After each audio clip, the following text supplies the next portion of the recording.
আজ সকাল থেকে বিভিন্ন অনলাইন মিডিয়াতে দেখা যাচ্ছে আপনি রাজনীতি থেকে বিদায় নিয়েছেন, আবার আপনি লাইভ দিয়ে জানান দিয়েছেন। আসলে এই বিষয়গুলো কি আমাদের একটু ক্লিয়ার করবেন? দেখেন, এটা ভুয়া নিউজ। আমিও ঘুম থেকে উঠে আপনার মতো আমি শুনেছি এবং দেখেছি, আমার নজরে এসেছে একটি অনলাইন পত্রিকা এই ভুয়া নিউজটি ছাপিয়েছে এবং এটা নিয়ে সারা দেশেই আমার সুহৃদ শুভাকাঙ্ক্ষী এবং আমাদের দলীয় নেতাকর্মীর মধ্যে একটা মিশ্র প্রতিক্রিয়া দিয়েছে।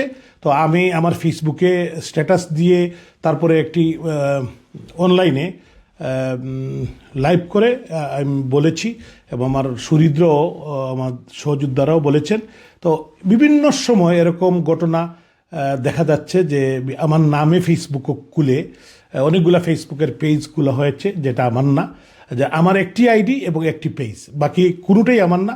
এবং অনলাইন পত্রিকায় এটা আমাদের ভাবমূর্তি নষ্ট করা, আমাদের মনোবলকে ধ্বংস করা এবং আমাদের যারা দলীয় নেতা কর্মী আছে, দেশে বিদেশে কাজ করছে, দেশে বিদেশে কাজ করছে, তাদের মনোবলকে দুর্বল করে দেওয়া, এটাই উদ্দেশ্য। এবং আজকের যে নিউজটি করেছে একটি মৌলভীবাজারের এই ছেলেটি বিএনপির রাজনীতির সাথে জড়িত, তার আইডি থেকে প্রথমে আসছে, এরপরে এই নিউজ হয়েছে। তো আমি এই যারা এগুলা করছে তাদেরকে এগুলা থেকে বিরত থাকার জন্য অনুরোধ করছি। এবং প্রোপাগান্ডা করে আমাকে আমাকে দুর্বল করার কোনো সুযোগ নেই। আপনি দেখেছেন 5ই আগস্টের পর থেকে অনেক প্রোপাগান্ডা হয়েছে আমাকে থামিয়ে দেওয়ার জন্য। এবং বাংলাদেশেও দুদক দিয়ে মামলা দেওয়া হয়েছে, 100-র উপর মামলা দেওয়া হয়েছে, 111-এও এরকম করা হয়েছিল। তো আমি দমার মানুষ না, আমি আদর্শিক কর্মী।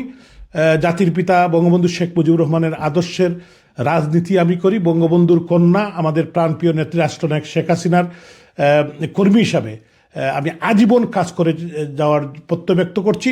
এবং আমি 14 বছর বয়স থেকে ছাত্রলীগের রাজনীতির সাথে জড়িত আজ অবধি।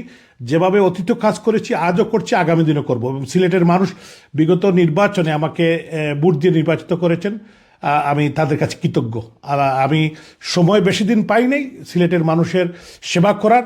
ইনশাল্লাহ ভবিষ্যতে সিলেটের মানুষের জন্য কাজ করতে চাই এবং এইটা আমার কমিটমেন্ট।